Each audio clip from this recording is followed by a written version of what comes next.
Yo, what's up guys? Welcome back dito po sa Denrica Doy TV Sports. Mga chow! Marami po tayong pag-uusapan, mga idol. Alright?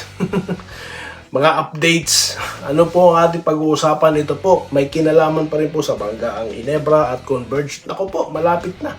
Alright? Ito po ang labanan ng Future Rookie of the Year. Alright? At ito pa, okay? Labanan din ito ng mga X-Factor, no, ng bawat grupo na naba. Sino yan? At ito pa, pag-uusapan po natin ng ilan sa nilalabas po ng mga vlogger dyan sa tabi-tabi. Okay, sasagot din tayo sa mga tanong sa pamamagitan ng shoutout. Bago po yan, salamat muna sa inyo, 18,000 subscribers. Naku po, road to 19K na po kami. Marami pa rin hindi nagsasubscribe. Mga boss, baka po nagkakalimutan tayo.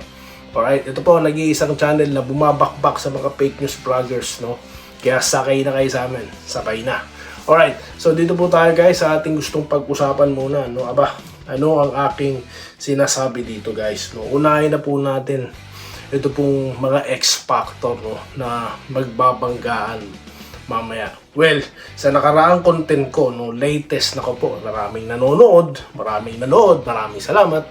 Pinag-usapan po natin ng The Battle of Elite Guards dyan, no, na si Deliano at ito pong si Abarientos. Pero sinadya ko po talaga na dalawa lang sila dyan. Bakit? Hahanapin nyo yung topic natin ngayon. Yan po yung walang iba, kundi sila Stockton, no, at si sa kabilang dako naman si Holt, no? At ito naman pong si Shawnee Winston at ito naman pong si Jeremiah Gray. Alright.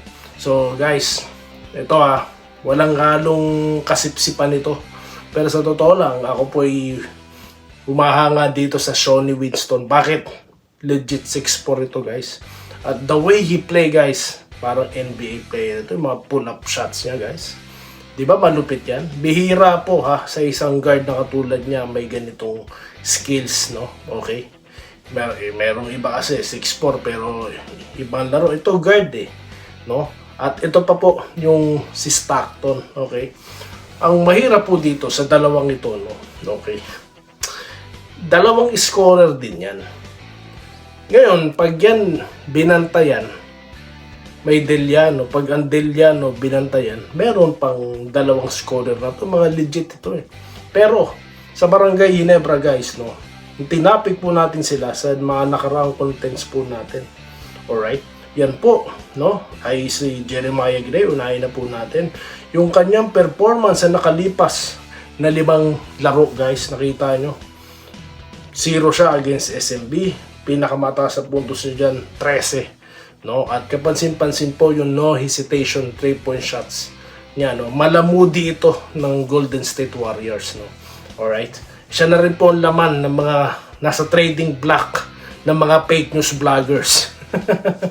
Alright.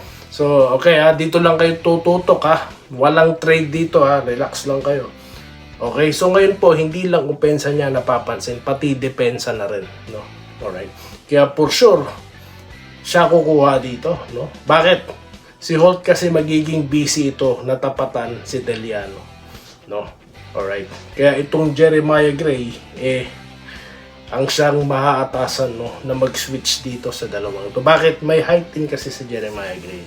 Okay, guys. Okay, talo na po tayo kay Holt. Another 6'4 po ito, guys, na player na legit. Yun na nga lang guys, no? Mukhang naging nasobrahan ng pagiging defensive player nito. Bakit? Di ba? Sa scoring niya, no? Sa nakarang conference, parang mababa. Pero sa last 5 games siya guys, kita niyo naman, no? Tumataas na puntos. Against Magnolia, 16 lang naman. At pinakamataas dyan yung nakakalaban na NLEX na tinampakan nila sa buwan. Yan po, no, si Stephen Holt. Alright? So ngayon, sa bakbakan naman po na Battle of the Rookie of the Year, tinampok na po natin si Deliano dyan. At ito pong si Steele. Ang baon nito kasi yung, alam mo yun, crowd favorite ito Then at the same time, nakitaan din ito ng laro talaga, no. Pero aminin po natin sa ating mga sarili, no, na pagdating po sa scoring, pagdating po sa Siguro pag magkakaroon talaga ng botohan, talaga pong makikilala at talagang kikilalanin ito pong performance ni Deliano. Pero magkakaalaman po ngayon na baka po si Steele gamitin ngayon as defensive player din. Bakit? Puro offensive weapon itong Converge di po ba? Di biro alright? May nagtanong po about pwede daw po kasuhan pwede daw ba kasuhan ng mga fake news vloggers? Mga chong naman, yung nagnakaw nga ng bilyon-bilyon piso sa kaban ng bayan, hindi makakasuhan Oh, no! Wala nga makakasuhan Yan pa, mga fake news vlogger pa kaya na walang mga muka. No? And alam nyo guys, ang best weapon dyan, punuin nyo sarili nyo ng impormasyon. No? Mga sinasabi kong legit sources, yun nasusundan nyo. Hindi yung mga yan. Ang bihira naman. Anyways, mga bossing, dito po tayo kay Wenceslao Hapon, kay Sir.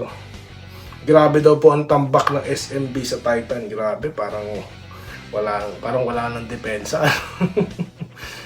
Ay, ingat daw po, sabi ni Sir Archie Makinang. Kayo din po, Sir. No? Ingat po kayo. Rex Poral, ito. Mahilig mag-comment ito si Sir. Kung hiyambing magaling si Deliano kontra kaya Barrientos kahit mag one-on-one. Makikita po natin yan itong Friday, Sir. Magkakaalaman. Alright, dito tayo kay Michael Perez. Mag-rookie of the year lang ang pagdinaan sa ilalim ng mesa at pagpasok sila sa finals. Malabo Tignan po natin yan, Sir. Congrats sa SMB, sabi ni Bon Ryan Gantor. Edwin Trinidad, basta per call ang tawag. Malamang Converge mananalo. Malalaman po na kung per ang tawag. No? Ay, tignan na lang po natin, Sir. No? Okay. Tignan na lang po natin. Maganda pong panoorin yan. Obserbahan din yung mga galawan ng mga referees dyan. No? Sabi ko sa inyo, hindi lang basta laro Minsan ako, inoobserbahan ko lahat, sinasabi ng mga commentators, no? Yung plays, okay? Yung sino mga nakaupo sa bench, yung mga galawan dun, no? Yun po yung mga inoobserba ko habang nanonood ako, no? Alright. Siyempre, referee kasama dun, no? Kaya, gusto natin ng pair, no? Ayaw natin. Sabi ko nga sa inyo, pag nakakita ko ng parang alanganin laro, transparent ako sasabihin ko talaga kung nasa isip ko. Di ba? Alright. Tampako ng laro ng SMB at Jeep. Tampako po. Yan, ganyan po dapat tambakan. So, yan po. Meron pa po tayong gustong balikan dito sa mga pa-shoutout natin guys, no? Dahil yung iba po, hindi po natin mabanggit, pasensya na po kayo, no? Alright, so Ma'am Irene Kilya, shoutout. Mukhang busy po kayo, Ma'am. Alright, dito tayo kay Sir Carlito Protasio, no? Okay, kay Sir, tuwan-tuwa yung taga Victoria, si Sir Mark Dominguez. Tuwan-tuwa yan. Robert Quijano, nag-good PM. Alright. Alvin Clavano, good day. Shoutout po, no? Kay Nanay Ligaya. Ayan. Nanay po ni Alvin Clavano. Ayan, mabuhay po kayo. Alright, medyo matagal-tagal na po itong comment nyo, sir. Pasensya na, late ang aking komentaryo, ha. Okay. Alright, Rex Poral, shoutout po. Ulit. Marami kayong comment, sir. Salamat, ha. Jesse Pascual, labanan, totoo at paano to? Ramil Raimundo, shoutout po sa inyo, sir, no? Okay. Vincent Nava, shoutout sa'yo. Nakikita ko yung comment mo habang nagko-content ako. Basahin natin yan, next content. Okay. Ano po to? Boss Doy, magaling pala si Bahedi, all-around player. Yes, magaling po yan from Iran. Scorer talaga. Kaya kinuha na kagad siya ng Meralco. Ano po? Alright. Rodrick Rodriguez, ayan. Boss Doy, sa dalawang point guard na sina Berfield at Gomez Delianos, magaling si Gomez Deliano. All-around player at talagang playmaker. Yan. Actually guys, no, alright. Yan po ang maraming comments, no, about kay Juan Gomez Deliano. Okay. Kaya nga Ngayon, ang ina-expect ko talaga sa laro na yan, matindihang depensa yan. Talagang malubit ang game plan po yan. No? At yan ang ating pag-uusapan sa next content, mga bossing. No? Yung pong brilliant, labanan po ng mga brilliant mind yan eh. No?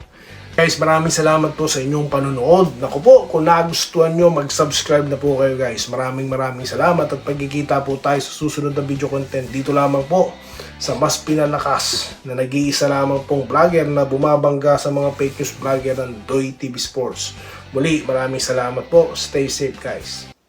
Salamat po sa panonood. Subscribe na para sa mga susunod na basketball at boxing videos.